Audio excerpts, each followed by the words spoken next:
ਅਭੁੱਲ ਜਾਦਾਂ ਭਾਗ ਦੂਜਾ। ਗਿਆਨੀ ਸੋਹਣ ਸਿੰਘ ਸੀਤਲ। ਮੇਰਾ ਜਨਮ ਸੰਸਕਾਰ ਸੁੱਚੇ ਕੇਸ, ਆਪਣੇ ਲਾਏ ਦਾਗ ਕਦੇ ਨਹੀਂ ਮਿਟਦੇ, ਅਤੇ ਮੇਰੀ ਖੇਡ ਸਹੇਲੀ।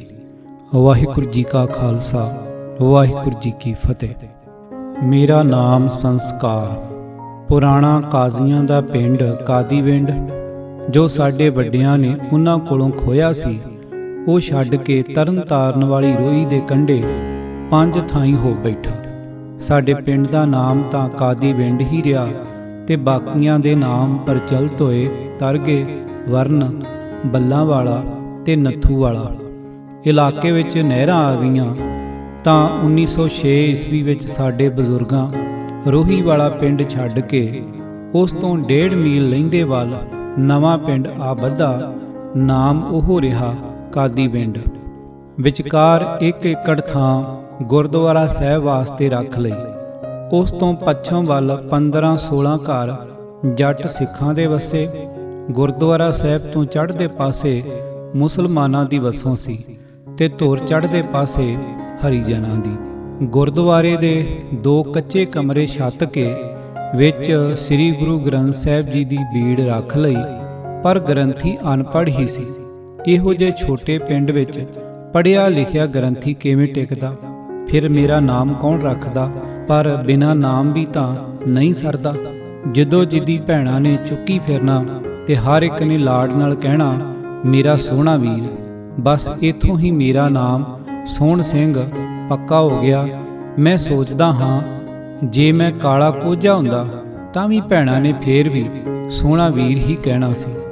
ਸੁੱਚੇ ਕੇਸ। ਹਰ ਸਮਾਜ ਵਿੱਚ ਕੁਝ ਪੁਰਾਤਨ ਅੰਧ ਵਿਸ਼ਵਾਸ ਚਲੇ ਆਉਂਦੇ ਹਨ। ਪੜ੍ਹ ਲਿਖ ਜਾਣ ਪਿੱਛੋਂ ਵੀ ਉਹ ਕੁਝ ਰੂਪ ਤਾਂ ਬਦਲ ਲੈਂਦੇ ਹਨ, ਪਰ ਸਮੂਲ ਤੋਂ ਖਤਮ ਨਹੀਂ ਹੁੰਦੇ। ਟੂਣੇ ਟਪਾਣੇ ਹਰ ਮੁਲਕ ਤੇ ਹਰ ਸਮਾਜ ਵਿੱਚ ਕਿਸੇ ਨਾ ਕਿਸੇ ਰੂਪ ਵਿੱਚ ਅੱਜ ਵੀ ਮੌਜੂਦ ਹਨ।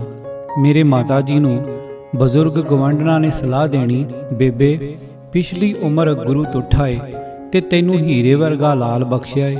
ਜਾਣਦੀ ਏ ਟੂਣੇ ਹਾਰੀਆਂ ਦਾ ਕੀ ਲੈਣਾ ਏ? ਤੂੰ ਇਹਦੇ ਕੇਸਾਂ ਦੀ ਛੋਟੀ ਜਿਹੀ ਲਿਟ ਕੱਟ ਦੇ, ਫਿਰ ਕੋਈ ਟੂਣਾ ਟਪਾਣਾ ਨਹੀਂ ਚੱਲਦਾ। ਨਹੀਂ ਬੇਬੇ, ਮੇਰੇ ਮਾਤਾ ਜੀ ਨੇ ਬੜੀ ਦ੍ਰਿੜਤਾ ਨਾਲ ਕਹਿਣਾ, ਵੱਡਾ ਹੋ ਕੇ ਇਹ ਆਪਣੀ ਜੀ ਜਵਾਨੀ ਤੇ ਜੋ ਮਰਜ਼ੀ ਏ ਕਰੇ, ਪਰ ਮੈਂ ਆਪਣੇ ਹੱਥੀਂ ਪੁੱਤਰ ਦੇ ਸੁੱਚੇ ਕੇਸ ਝੂਠੇ ਨਹੀਂ ਕਰਨੇ। ਜਿਹਨੇ ਬਖਸ਼ਿਆ ਏ ਉਹ ਇਹਦੀ ਰੱਖਿਆ ਵੀ ਕਰੇਗਾ। ਮੇਰੇ ਮਾਤਾ ਜੀ ਬਿਲਕੁਲ ਅਨਪੜ੍ਹ ਸਨ, ਪਰ ਅੱਜ ਮੈਂ ਸੋਚਦਾ ਹਾਂ ਕਿ ਉਹਨਾਂ ਦਾ ਇਹ ਧਾਰਮਿਕ ਵਿਸ਼ਵਾਸ ਹੋ ਸਕਦਾ ਹੈ ਕਿਸੇ ਪਿਛਲੇ ਜਨਮ ਦਾ ਸੰਸਕਾਰ ਹੋਵੇ। ਇਸ ਦਾ ਅਸਰ ਇਹ ਹੋਇਆ ਕਿ ਮੈਂ ਅੱਜ ਵੀ ਸਰੀਰ ਦਾ ਸਭ ਤੋਂ ਸੁੱਚਾ ਅੰਗ ਕੇਸ ਸਮਝਦਾ ਹਾਂ। ਛੋਟੀ ਉਮਰ ਤੋਂ ਹੀ ਮੇਰੇ ਕੇਸ ਕਾਫੀ ਭਾਰੇ ਸਨ। ਮੈਨੂੰ ਕੇਸੀ ਇਸ਼ਨਾਨ ਕਰਾਉਣਾ ਵੱਡੀਆਂ ਭੈਣਾਂ ਦੀ ਜ਼ਿੰਮੇਵਾਰੀ ਸੀ। ਹਰ ਭੈਣ ਦੀ ਇੱਛਾ ਹੋਣੀ ਕਿ ਉਹ ਮੇਰੇ ਕੇਸ ਧੋਵੇ। ਜੇ ਇੱਕ ਨੇ ਪਹਿਲ ਕਰ ਲੈਣੀ ਤਾਂ ਦੂਸਰੀ ਨੇ ਛੇੜਨ ਵਾਸਤੇ ਮੈਨੂੰ ਸੁਣਾ ਕੇ ਕਹਿਣਾ, ਲੈ ਝੂਠੇ ਭਾਂਡੇ ਵਿੱਚ ਪਾਣੀ ਪਾ ਕੇ ਵੀਰ ਦੇ ਕੇਸ ਧੋਣ ਲੱਗ ਪਈ ਏ। ਬਸ ਮੈਂ ਉੱਚੀ ਉੱਚੀ ਰੌਲਾ ਪਾ ਦੇਣਾ, ਮਾਂ ਵੇਖ ਲੈ, ਇਹ ਮੇਰੇ ਸੁੱਚੇ ਕੇਸਾਂ ਵਿੱਚ ਝੂਠਾ ਪਾਣੀ ਪਾਉਣ ਲੱਗੀ ਹੋ। ਭੈਣਾਂ ਮੇਰੇ ਇਸ ਸੁਭਾਅ ਤੋਂ ਜਾਣੂ ਹੋ ਚੁੱਕੀਆਂ ਸਨ। ਪਿੱਤਲ ਦੀ ਪਰਾਤ ਮਾਂਜ ਧੋ ਕੇ ਉਸ ਵਿੱਚ ਪਾਣੀ ਪਾਉਣਾ। ਮੈਨੂੰ ਯਕੀਨ ਦਿਵਾਉਣ ਵਾਸਤੇ ਭੈਣ ਨੇ ਕਹਿਣਾ, ਉਹ ਤਾਂ ਕਮਲੀ ਕੁੜੀ ਤੈਨੂੰ ਐਵੇਂ ਛੇੜਦੀ ਆ ਵੇਖ, ਮੈਂ ਪਰਾਤ ਵਿੱਚੋਂ ਥੋੜਾ ਜਿਹਾ ਪਾਣੀ ਘੜੇ ਵਿੱਚ ਪਾ ਦਿੰਦੀ ਆ, ਹੁਣ ਠੀਕ ਏ ਨਾ? ਇਹ ਮੈਨੂੰ ਯਕੀਨ ਸੀ ਕਿ ਘੜੇ ਵਿੱਚ ਝੂਠਾ ਪਾਣੀ ਨਹੀਂ ਪਾਇਆ ਜਾ ਸਕਦਾ, ਸੋ ਮੈਂ ਬੀਬਾ ਬਣ ਕੇ ਇਸ਼ਨਾਨ ਕਰ ਲੈਣਾ। ਮੇਰੀ ਮਾਤਾ ਜੀ ਦੀ ਆਤਮਾ ਸ਼ਾਂਤ ਹੋਵੇਗੀ ਕਿ ਉਹਨਾਂ ਦੇ ਮੱਖਣ ਨਾਲ ਪਾਲੇ ਹੋਏ ਮੇਰੇ ਕੇਸ ਅੱਜ ਤੱਕ ਸੁੱਚੇ ਹਨ। ਪਾਣੀ ਪੀਣ ਲੱਗਿਆਂ ਵੀ ਕਈ ਵਾਰ ਇਹ ਝਗੜਾ ਹੋ ਜਾਣਾ। ਇੱਕ ਭੈਣ ਨੇ ਪਾਣੀ ਦੇਣਾ ਤੇ ਦੂਜੀ ਨੇ ਕੋਲੋਂ ਕਹਿ ਦੇਣਾ, ਲੈ ਝੂਠੇ ਗਲਾਸ ਵਿੱਚ ਪਾਣੀ ਪਾ ਦਿੱਤਾ ਸੋ। ਖਾਲਸਾ ਜੀ ਨੇ ਫਿਰ ਵਿਟਰ ਪੈਣਾ, ਸ਼ਰਤ ਉਹਾ, ਉਸ ਵਿੱਚੋਂ ਥੋੜਾ ਜਿਹਾ ਘੜੇ ਵਿੱਚ ਪਾ, ਫਿਰ ਪੀਆਂਗਾ। ਉਹ ਭੈਣਾਂ ਸਰੀਰ ਕਰਕੇ ਨਹੀਂ ਰਹੀਆਂ, ਪਰ ਇਸ ਸਮੇਂ ਜਦ ਮੈਂ ਇਹ ਸਤਰਾਂ ਲਿਖ ਰਿਹਾ ਹਾਂ ਤਾਂ ਭੈਣਾਂ ਮੇਰੇ ਅਚੇਤ ਮਨ ਵਿੱਚ ਸਜੀਵ ਹਨ। ਆਪੇ ਲਾਏ ਦਾਗ ਕਦੇ ਨਹੀਂ ਮਿਟਦੇ। ਮੇਰੀ ਉਮਰ 2.5-3 ਸਾਲ ਦੀ ਹੋਵੇਗੀ। ਖੁੱਲੇ ਵਿਹੜੇ ਵਿੱਚ ਮੈਂ ਭੱਜਾ ਫਿਰਦਾ ਸਾਂ। ਮਾਂ ਇੱਧਰ ਵੇਖ। ਮੈਂ ਇੱਕ ਪੈਰ ਚੁੱਕ ਕੇ ਦੂਸਰਾ ਜ਼ਰਾ ਜ਼ੋਰ ਨਾਲ ਭੋਏ ਤੇ ਮਾਰਦਾ ਤੇ ਫਿਰ ਉੱਚੀ ਉੱਚੀ ਹੱਸ ਪੈਂਦਾ। ਬਹੁਤ ਵੱਡੀ ਛਾਲ ਮਾਰੀ। ਅੱਜ ਮੈਂ ਸੋਚਦਾ ਹਾਂ ਕਿ ਹਰ ਮਨੁੱਖ ਦੇ ਮੱਥੇ ਤੇ ਲਿਖਿਆ ਹੋਇਆ ਹੈ, ਕੋਈ ਮੇਰੇ ਵੱਲ ਵੇਖੇ, ਮੈਂ ਕਿੱਡਾ ਵੱਡਾ ਕਾਰਨਾਮਾ ਕਰ ਦਿੱਤਾ ਹੈ। ਉਸ ਦਿਨ ਛਾਲਾਂ ਮਾਰਨੀਆਂ ਮੈਨੂੰ ਬਹੁਤ ਮਹਿੰਗੀਆਂ ਪਈਆਂ। ਵਿਹੜੇ ਵਿੱਚ ਇੱਕ ਝੋਟਾ ਬੱਧਾ ਹੋਇਆ ਸੀ। ਮੈਂ ਉਹਦੇ ਕੋਲ ਦੀ ਲੰਘਣ ਲੱਗਾ ਤਾਂ ਉਹਨੇ ਮੱਖੀਆਂ ਉਡਾਉਣ ਵਾਸਤੇ ਸਿਰ ਹਿਲਾਇਆ। ਉਹਦਾ ਸਿੰਗ ਮੇਰੀ ਖੱਬੀ ਅੱਖ ਵਿੱਚ ਧੱਸ ਗਿਆ। ਚੀਕਾਂ ਮਾਰਦਾ ਮੈਂ ਲਹੂ ਲੁਹਾਨ ਹੋਇਆ, ਭੋਏ ਤੇ ਡਿੱਗ ਪਿਆ। ਹਾਏ, ਮਾਂ ਮਰ ਗਈ। ਮੇਰੇ ਪੁੱਤਰ ਦੀ ਅੱਖ ਨਿਕਲ ਗਈ। ਹੰਝੂ ਵਹਾਉਂਦੀ ਮਾਂ ਮੇਰੇ ਵੱਲ ਦੌੜੀ। ਮੇਰੇ ਸਰੀਰ ਤੇ ਸੱਟ ਲੱਗੀ ਸੀ, ਪਰ ਮਾਂ ਦੇ ਦਿਲ ਤੇ। ਮੈਨੂੰ ਯਕੀਨ ਹੈ ਕਿ ਮਾਰਨ ਵਾਲੇ ਨਾਲੋਂ ਰੱਖਣ ਵਾਲਾ ਬਲਵਾਨ ਹੈ। ਅੱਖ ਦੀ ਹੱਡੀ ਤੇ ਡੇਲੇ ਦੇ ਸੰਨ ਵਿੱਚ ਸਿੰਗ ਲੱਗਾ। ਇਲਾਜ ਕਰਨ ਨਾਲ ਜ਼ਖਮ ਹੱਛਾ ਹੋ ਗਿਆ, ਪਰ ਦਾਗ ਪਿੱਛੇ ਰਹਿ ਗਿਆ। ਠੀਕ ਆਖਦੇ ਨੇ, ਸਮਾਂ ਪਾ ਕੇ ਜ਼ਖਮ ਮਿਟ ਜਾਂਦੇ ਨੇ, ਪਰ ਦਾਗ ਨਹੀਂ ਮਿਟਦੇ। ਮੇਰੀਆਂ ਪ੍ਰਚਲਿਤ ਫੋਟੋ ਵੇਖੋਗੇ ਤਾਂ ਮੈਂ ਲੱਗਦੇ ਵਸ ਸੱਜਾ ਪਾਸਾ ਕੈਮਰੇ ਦੇ ਸਾਹਮਣੇ ਕਰਦਾ ਹਾਂ। ਮੈਂ ਸੱਚੇ ਦਿਲੋਂ ਕਹਿ ਰਿਹਾ ਹਾਂ, ਆਪਣੇ ਹੱਥੀਂ ਲਾਇਆ ਦਾਗ ਲਕਾਉਣ ਵਾਸਤੇ। ਇਨਸਾਨ ਦੀ ਬੇਬਸੀ ਸਾਰੀ ਉਮਰ ਇਹ ਦਾਗ ਲਕਾਉਣ ਦੇ ਫਿਕਰ ਵਿੱਚ ਰਹਿੰਦਾ ਹੈ, ਪਰ ਇੱਕ ਵਾਰ ਲੱਗੇ ਦਾਗ ਲੁਕਦੇ ਨੇ। ਤੇ ਹੁਣ ਤਾਂ ਬੁਢੇਪੇ ਦੀ ਕਿਰਪਾ ਨਾਲ ਚਿਹਰੇ ਤੇ ਕਈ ਨਵੇਂ ਦਾਗ ਨਜ਼ਰ ਆਉਣ ਲੱਗ ਪਏ ਨੇ। ਭਲਾ ਹੋਇਆ, ਦਾਗ ਲਕਾਉਣ ਦੀ ਚਿੰਤਾ ਖਤਮ ਹੋ ਗਈ। ਮੇਰੀ ਖੇਡ ਸਹੇਲੀ। ਮੇਰਾ ਬਚਪਨ ਬਹੁਤਾ ਭੈਣਾਂ ਨਾਲ ਖੇਡਦਿਆਂ ਬੀਤਿਆ ਹੈ, ਪਰ ਭੈਣ ਵਾਸਤੇ ਸਹੇਲੀ ਸ਼ਬਦ ਨਹੀਂ ਵਰਤਿਆ ਜਾ ਸਕਦਾ। ਉਹ ਸੀ ਮੇਰੀ ਚਾਚੀ ਦੀ ਛੋਟੀ ਭੈਣ ਸ਼ਾਮੋ। ਮੇਰੇ ਚਾਚਾ ਜੀ ਕਾਫੀ ਜਾਇਦਾਦ ਦੇ ਮਾਲਕ ਸਨ। ਦੋਹਾਂ ਘਰਾਂ ਕੋਲ 100-100 ਘੁਮਾ ਜ਼ਮੀਨ ਸੀ, ਪਰ ਉਸ ਸਮੇਂ ਤੱਕ ਉਹਨਾਂ ਦੇ ਘਰ ਬਾਲ ਬੱਚਾ ਕੋਈ ਨਹੀਂ ਸੀ। ਇਸ ਵਾਸਤੇ ਚਾਚੀ ਜੀ ਨੇ ਆਪਣੀ ਛੋਟੀ ਭੈਣ ਨੂੰ ਕੋਲ ਲਿਆਂਦਾ ਹੋਇਆ ਸੀ, ਦਿਲ ਪਰਚਾਵੇ ਵਾਸਤੇ। ਸ਼ਾਮੋ ਮੈਥੋਂ 2 ਸਾਲ ਵੱਡੀ ਸੀ, ਪਰ ਉਹ ਉਮਰ ਨਾਲੋਂ ਵਧੇਰੇ ਸੂਝਵਾਨ ਸੀ। ਕਈ ਵਾਰ ਉਹ ਬੜੀਆਂ ਦਾਨਿਆਂ ਵਾਲੀਆਂ ਗੱਲਾਂ ਕਰਿਆ ਕਰਦੀ। ਉਹਨੂੰ ਵੀ ਖੇਡ ਦਾ ਸਾਥੀ ਚਾਹੀਦਾ ਸੀ। ਇਹ ਕੁਦਰਤੀ ਭੁੱਖ ਦੂਰ ਕਰਨ ਵਾਸਤੇ ਉਹ ਸਾਡੇ ਘਰ ਆ ਜਾਇਆ ਕਰਦੀ ਜਾਂ ਮੈਨੂੰ ਆਪਣੇ ਘਰ ਲੈ ਜਾਇਆ ਕਰਦੀ। ਕਈ ਵਾਰ ਉਹਨੇ ਮੇਰੇ ਮਾਤਾ ਜੀ ਨੂੰ ਕਹਿਣਾ, ਨੀ ਬੇਬੇ, ਪਿਛਲੇ ਪਾਰੇ ਇੱਕੋ ਪੁੱਤਰ ਜਣਿਆ ਹੀ, ਤੇ ਉਹ ਵੀ ਕਮਲਾ, ਨਿਰਾ ਬੁੱਧੂ। ਮੇਰੇ ਮਾਤਾ ਜੀ ਨੇ ਸੁਣ ਕੇ ਹੱਸ ਪੈਣਾ। ਕਈ ਵਾਰ ਬੁਢਾਪਾ ਬਾਲਾਂ ਨਾਲ ਬਾਲ ਬਣਨਾ ਲੋਚਦਾ ਹੈ।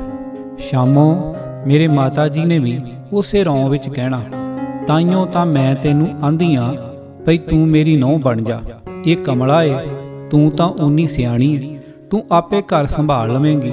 ਉਂਝ ਮੇਰਾ ਪੁੱਤਰ ਇੰਨਾ ਮਾੜਾ ਤਾਂ ਨਹੀਂ। ਵੇਖ ਲੈ, ਚੰਦ ਵਰਗਾ ਸੋਹਣਾ ਏ। ਨਾ ਹੈ ਤਾਂ ਸੋਹਣਾ, ਵੈਸੇ ਵੀ ਮੇਰਾ ਆਗਿਆਕਾਰ ਰਹੇਗਾ। ਮੈਂ ਘਰ ਵੀ ਸੰਭਾਲ ਲਵਾਂਗੀ। ਪਰ ਕੀ? ਮੇਰੇ ਮਾਤਾ ਜੀ ਦੇ ਝੁਰੜੀਆਂ ਭਰੇ ਚਿਹਰੇ ਤੇ ਵੀ ਉਸ ਵੇਲੇ ਬਾਲਾਂ ਵਾਲੀ ਮੁਸਕਰਾਹਟ ਹੁੰਦੀ। ਫਿਰ ਤੂੰ ਮੈਨੂੰ ਨੋਕ ਟੋਕ ਨਾ ਕਰਿਆ ਕਰੀ, ਜਿਵੇਂ ਬੁੱਢੜੀਆਂ ਸੱਸਾਂ ਦੀ ਆਦਤ ਹੁੰਦੀ ਹੈ। ਸ਼ਾਮੋ ਜਿਵੇਂ ਪਹਿਲਾਂ ਹੀ ਸਾਰੀਆਂ ਸ਼ਰਤਾਂ ਤੈਅ ਕਰ ਲੈਣਾ ਚਾਹੁੰਦੀ ਸੀ। ਤੂੰ ਤਾਂ ਬੜੀ ਸਿਆਣੀ ਧੀ ਹੈ, ਭਲਾ ਮੈਂ ਤੈਨੂੰ ਨੋਕ ਟੋਕ ਕਿਉਂ ਕਰਾਂਗੀ? ਨਾ, ਤੇਰਾ ਸੁਭਾਅ ਤਾਂ ਬੜਾ ਚੰਗਾ ਏ। ਮੇਰੀ ਇੱਕ ਤਾਈ ਏ, ਉਹਦੀਆਂ ਨੋਹਾਂ ਦੋਵੇਂ ਚੰਦ ਵਰਗੀਆਂ ਨੇ। ਹੱਥ ਲਾਇਆ ਮੈਲੀਆਂ ਹੁੰਦੀਆਂ ਪਈਆਂ, ਪਰ ਤਾਈ ਹਰ ਵੇਲੇ ਬੁੜਬੁੜ ਕਰਦੀ ਹੀ ਰਹੇਗੀ। ਫਿਰ ਤੂੰ ਰਾਜ਼ੀ ਏ? ਜਿਵੇਂ ਮਾਤਾ ਜੀ ਸ਼ਾਮੋ ਦੀ ਰਜ਼ਾਮੰਦੀ ਲਾਜ਼ਮੀ ਸਮਝਦੇ ਹੋਣ, ਮੈਂ ਤਾਂ ਰਾਜ਼ੀ ਹਾਂ। ਤੂੰ ਆਪਣੀ ਦਰਾਣੀ ਨੂੰ ਮਨਾ ਲੈ। ਤੇ ਇੱਕ ਦਿਨ ਸੱਚਮੁੱਚ ਮੇਰੀ ਚਾਚੀ ਤੇ ਉਸ ਦੀ ਮਾਂ ਸਾਡੇ ਵਿਆਹ ਦਾ ਫੈਸਲਾ ਕਰਨ ਵਾਸਤੇ ਆ ਗਈਆਂ। ਗਰਮੀਆਂ ਦੀ ਰੁੱਤ ਸੀ। ਖੁੱਲੇ ਵਿਹੜੇ ਵਿੱਚ ਮੰਜੇ ਡਾਹ ਕੇ ਬੈਠੇ ਅਸੀਂ ਗੱਲਾਂ ਬਾਤਾਂ ਕਰ ਰਹੇ ਸਾਂ। ਸ਼ਾਮੋ ਦੀ ਭੈਣ ਤੇ ਮਾਂ ਆ ਗਈਆਂ। ਮੇਰੇ ਮਾਤਾ ਜੀ ਨੇ ਆਦਰ ਵਜੋਂ ਉੱਠ ਕੇ ਜੀ ਆਇਆਂ ਕਿਹਾ ਤੇ ਲਾਗੇ ਮੰਜਾ ਡਾਹ ਦਿੱਤਾ। ਬੇਬੇ, ਅਸੀਂ ਤਾਂ ਤੇਰੇ ਇਸੇ ਕਮਲੇ ਰਮਲੇ ਮੁੰਡੇ ਬਾਰੇ ਗੱਲ ਕਰਨ ਆਈਆਂ। ਮੇਰੀ ਚਾਚੀ ਨੇ ਹਾਸੇ ਨਾਲ ਕਿਹਾ। ਭੈਣ, ਮੁੰਡਾ ਤੇਰਾ ਪਹਿਲੋਂ ਤੇ ਮੇਰਾ ਪਿੱਛੋਂ। ਧੰਨ ਭਾਗ ਮਾਂ ਨੇ ਸਾਡੇ ਘਰ ਚਰਨ ਪਾਏ ਨੇ। ਮਾਤਾ ਜੀ ਨੇ ਸ਼ਾਮੋ ਦੀ ਮਾਂ ਦਾ ਆਦਰ ਮਾਣ ਕਰਦਿਆਂ ਕਿਹਾ। 2-4 ਮਿੰਟ ਸਰਸਰੀ ਗੱਲਾਂ ਬਾਤਾਂ ਹੁੰਦੀਆਂ ਰਹੀਆਂ। ਚਾਚੀ ਜੀ ਨੇ ਮਜ਼ਾਕ ਵਜੋਂ ਮੈਨੂੰ ਪੁੱਛਿਆ, ਕਿਉਂ ਵੇ, ਤੂੰ ਵੀ ਦਿਲ ਦੀ ਦੱਸ ਦੇ, ਤੈਨੂੰ ਸ਼ਾਮੋ ਪਸੰਦ ਹੈ? ਹੁਣ ਤੁਹਾਡੀ ਮੰਗਣੀ ਕਰ ਦਿੰਦੇ ਆ। ਤੇ ਸ਼ਾਮੋਂ ਮਾਂ ਨਾਲ ਚਲੀ ਜਾਵੇਗੀ। ਜਦੋਂ ਵੱਡੇ ਹੋ ਜਾਓਗੇ ਤੁਹਾਡਾ ਵਿਆਹ ਕਰ ਦਿਆਂਗੇ। ਚਾਚੀ ਜੀ, ਸਾਡਾ ਵਿਆਹ ਹੁਣੇ ਕਰ ਦਿਓ ਖਾਂ, ਫੇਰ ਤਾਂ ਸ਼ਾਮੋਂ ਨਹੀਂ ਜਾਵੇਗੀ। ਜਦੋਂ ਅਸੀਂ ਵੱਡੇ ਹੋ ਜਾਵਾਂਗੇ ਉਦੋਂ ਮੰਗਣੀ ਕਰ ਲਿਓ ਜੇ। ਲਓ, ਨੀਂਗਰ ਚੰਦ ਤਾਂ ਹੁਣੇ ਮੱਲਾ ਮਾਰਨ ਦੀ ਕਰਦਾ ਏ। ਮੇਰੀ ਭੋਲੀ ਭਾਲੀ ਖਾਸ਼ ਉੱਤੇ ਸਾਰਾ ਪਰਿਵਾਰ ਹੱਸ ਪਿਆ। 2 ਮਿੰਟ ਦੀ ਚੁੱਪ ਪਿੱਛੋਂ ਸ਼ਾਮੋਂ ਦੀ ਮਾਂ ਬੋਲੀ, ਵੇਖੋ ਭਾਈ, ਮੈਂ ਸਾਫ਼ ਤੇ 2 ਟੁਕ ਗੱਲ ਕਰਨ ਦੀ ਆਦੀ ਹਾਂ। ਜੇ ਕੁੜੀ ਤੁਹਾਡੇ ਪਸੰਦ ਹੈ ਤਾਂ ਦਾਜ ਦੀ ਗੱਲ ਹੁਣੇ ਮੁਕਾ ਲਵੋ, ਪਿੱਛੋਂ ਦਾ ਝਗੜਾ ਠੀਕ ਨਹੀਂ। ਬੇਬੇ ਜੀ, ਉੱਤਰ ਮੇਰੇ ਪਿਤਾ ਜੀ ਨੇ ਦਿੱਤਾ। ਲੜਕੀ ਸਾਖਸ਼ਾਤ ਦੇਵੀ ਹੈ, ਜਿਸ ਘਰ ਜਾਵੇਗੀ ਕੁੱਲ ਸਵਾਰ ਦੇਵੇਗੀ। ਤੇ ਦਾਜ ਦੀ ਤੁਸਾਂ ਕੀ ਗੱਲ ਕੀਤੀ? ਭੂਰੇ 'ਚ ਲਵੇਟੀ ਕੰਨਿਆ ਚਾਹੀਦੀ ਹੈ, ਹੋਰ ਸਾਨੂੰ ਕਿਸੇ ਚੀਜ਼ ਦੀ ਲੋੜ ਨਹੀਂ। ਤੁਸੀਂ ਮੇਰੇ ਭਰਾ ਨੂੰ ਕਹੋ, ਉਹ ਆਪ ਆ ਕੇ ਭਤੀਜੇ ਤੇ ਹੱਥ ਤੇ ਰੁਪਈਏ ਰੱਖ ਦੇਵੇ, ਸਾਨੂੰ ਸਭ ਪ੍ਰਵਾਨ ਹੈ। ਨਾ ਜੀ, ਉਹਨਾਂ ਤਾਂ ਨਹੀਂ ਮੰਨਣਾ। ਘਰ ਵਿੱਚ ਗੱਲ ਚੱਲੀ ਸੀ ਤਾਂ ਜੋ ਉਹਨਾਂ ਉੱਤਰ ਦਿੱਤਾ, ਮੈਂ ਕੀ ਦੱਸਾਂ। ਮੇਰੀ ਚਾਚੀ ਨੇ ਬੜੀ ਉਦਾਸ ਸੁਰ ਵਿੱਚ ਕਿਹਾ, ਬੀਬਿਆ, ਫਿਰ ਤੂੰ ਆਪ ਹੀ ਸੋਚ ਲੈ। ਤੂੰ ਸ਼ਾਮੋਂ ਨੂੰ ਧੀਆਂ ਵਾਂਗ ਪਾਲਿਆ ਏ। ਜੇ ਆਪਾਂ ਉਸ ਤੋਂ ਬਾਹਰ ਹੋ ਕੇ ਰਿਸ਼ਤਾ ਪੱਕਾ ਕਰ ਲਿਆ ਤਾਂ ਉਹਨੇ ਤੁਹਾਨੂੰ ਇੱਕ ਦੂਜੀ ਦੇ ਮੱਥੇ ਨਹੀਂ ਲੱਗਣ ਦੇਣਾ। ਕੁਛ ਦਿਨ ਪੈ ਲੈਣ ਦਿਓ, ਮੈਂ 4 ਭਰਾ ਨਾਲ ਲੈ ਜਾ ਕੇ ਉਹਦੀ ਮਿਹਨਤ ਕਰ ਲਵਾਂਗਾ, ਮੇਰੇ ਪਿਤਾ ਜੀ ਨੇ ਉੱਤਰ ਵਿੱਚ ਕਿਹਾ। ਨਾ ਜੀ, ਤੁਸੀਂ ਐਵੇਂ ਹੌਲਿਆਂ ਨਾ ਪੈਣਾ, ਮੈਂ ਅੱਗੇ ਬਥੇਰਾ ਸੁਣ ਚੁੱਕੀ ਹਾਂ। ਚਾਚੀ ਦੀ ਆਵਾਜ਼ ਬਿਲਕੁਲ ਨਿਰਾਸ਼ਤਾ ਵਿੱਚ ਡੁੱਬੀ ਹੋਈ ਸੀ। ਕੁਛ ਚਿਰ ਬਿਲਕੁਲ ਚੁੱਪ ਵਰਤੀ ਰਹੀ। ਅੰਤ ਉਹ ਦੋਵੇਂ ਮਾਵਾਂ ਧੀਆਂ ਨਿਰਾਸ਼ ਹੋ ਕੇ ਉੱਠ ਬੈਠੀਆਂ। ਸ਼ਾਮੋਂ ਦੀ ਮਾਂ ਨੇ ਹੌਕਾ ਭਰ ਕੇ ਕਿਹਾ, ਅੱਛਾ ਭਾਈ, ਮੇਰੀ ਸ਼ਾਮੋਂ ਦੀ ਕਿਸਮਤ, ਪਰ ਮੈਂ ਇੱਕ ਜਵਾਈ ਦੇ ਆਖੇ ਲੱਗ ਕੇ ਦੂਜੀ ਧੀ ਨੂੰ ਡੋਬ ਨਹੀਂ ਦੇਣਾ। ਉਹ ਦੋਵੇਂ ਚਲੀਆਂ ਗਈਆਂ। ਸਾਡੇ ਪਰਿਵਾਰ ਵਿੱਚ ਚੋਖਾ ਚਿਰ ਚੁੱਪ ਵਰਤੀ ਰਹੀ। ਮੈਂ ਇੰਨਾ ਹੀ ਸੋਚ ਰਿਹਾ ਸਾਂ ਕਿ ਮੇਰੇ ਹੋਰ ਕਈ ਹਾਣੀਆਂ ਦੀਆਂ ਮੰਗਣੀਆਂ ਹੋ ਗਈਆਂ ਨੇ, ਤਾਂ ਪਿਤਾ ਜੀ ਨੇ ਮੇਰੀ ਮੰਗਣੀ ਤੋਂ ਕਿਉਂ ਨਾ ਕੀਤੀ। ਥੋੜੇ ਦਿਨਾਂ ਵਿੱਚ ਹੀ ਮੈਂ ਸ਼ਾਮੋਂ ਨੂੰ ਭੁੱਲ ਗਿਆ। ਊੜੇ ਐੜੇ ਦੀ ਲਗਨ ਵਿੱਚ ਮੈਂ ਬਿਲਕੁਲ ਭੁੱਲ ਗਿਆ। ਪਰ ਸ਼ਾਮੋਂ ਮੇਰੇ ਅਚੇਤ ਮਨ ਦੀ ਕਿਸੇ ਹਨੇਰੀ ਨੁੱਕਰ ਵਿੱਚ ਲੁਕ ਕੇ ਬੈਠੀ ਰਹੀ। 1972 ਈਸਵੀ ਵਿੱਚ ਉਹ ਅਚਨਚੇਤ ਮੇਰੇ ਸਾਹਮਣੇ ਆ ਖੜੀ।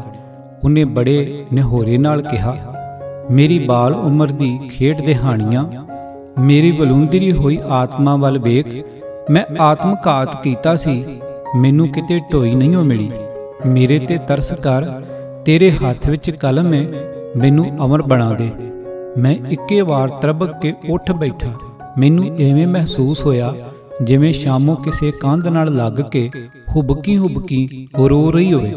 ਕਈ ਦਿਨ ਮੈਂ ਸੋਚਦਾ ਰਿਹਾ, ਇਹ ਕਿਹੋ ਜਿਹਾ ਸੁਪਨਾ ਸੀ। ਪੁੱਛੋ ਕੁਛ ਨਾ, ਕਈ ਦਿਨ ਮੇਰੀ ਕੀ ਹਾਲਤ ਰਹੀ। ਨਾ ਦਿਨੇ ਚੈਨ, ਨਾ ਰਾਤ ਨੂੰ ਨੀਂਦ। ਹਰ ਵੇਲੇ ਸ਼ਾਮੋਂ ਮੇਰੀਆਂ ਅੱਖਾਂ ਸਾਹਮਣੇ ਫਿਰਦੀ ਰਹੀ। ਉਹਦੇ ਹੋਕੇ ਮੇਰੇ ਕੰਨਾਂ ਵਿੱਚ ਸੁਣੀਦੇ ਰਹਿਣ। ਮੇਰੀ ਹਾਲਤ ਪਾਗਲਾਂ ਵਰਗੀ ਹੋ ਗਈ।